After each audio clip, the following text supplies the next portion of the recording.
Assalamu alaikum wa rahmatullahi wa barakatuhu. Ni da sunana Fatima ABK Dozin.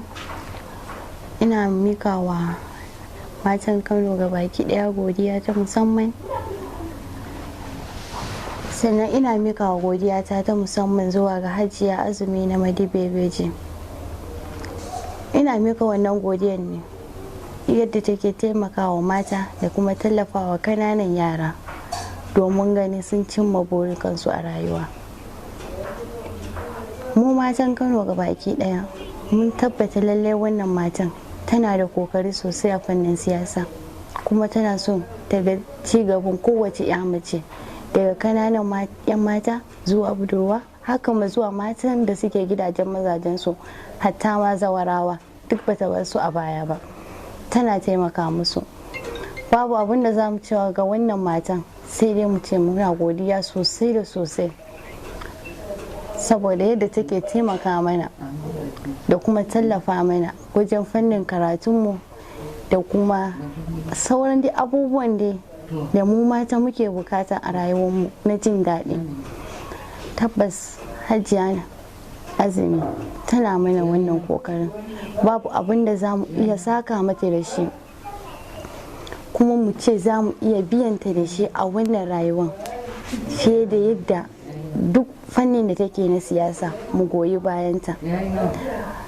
To a yanzu dai mu mun tabbata muna goyi bayanta da Kwankwasiyya, saboda ai da take taimakon mu da kuma tallafa mana a kullum yawmin. Burinta bai wuce ta ga ta taimakawa mata ta fannin ilimi, sana'o'i da kuma waɗanda ma ba su da lafiya gida da asibiti, duk tana taimaka musu.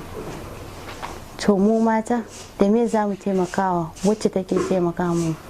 Sai dai kawai mu saka mata da abu mafificin alkhairi, kuma ba komai ba ne face mu goyi bayanta a duk fannin da ta zo mana da shi, saboda da alkhairi take bibiyan mu, ba da taba bibiyan mu da sharri ba. A kullu yawmin burinta ta ya za ta ga 'ya'ya mata suna cikin farin ciki. Burinta kullum ta ya za ta ga 'ya mace tana karatu. Tana son mu da alkhairi, duk wacce take son mu da alkhairi mu so ta da alkhairi.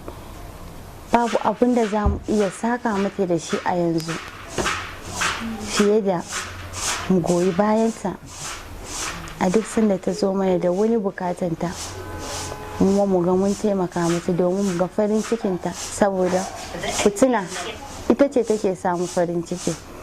A duk sanda kulla zai zuba mana daga idanu, ita ce take saurin share mana hawayenmu.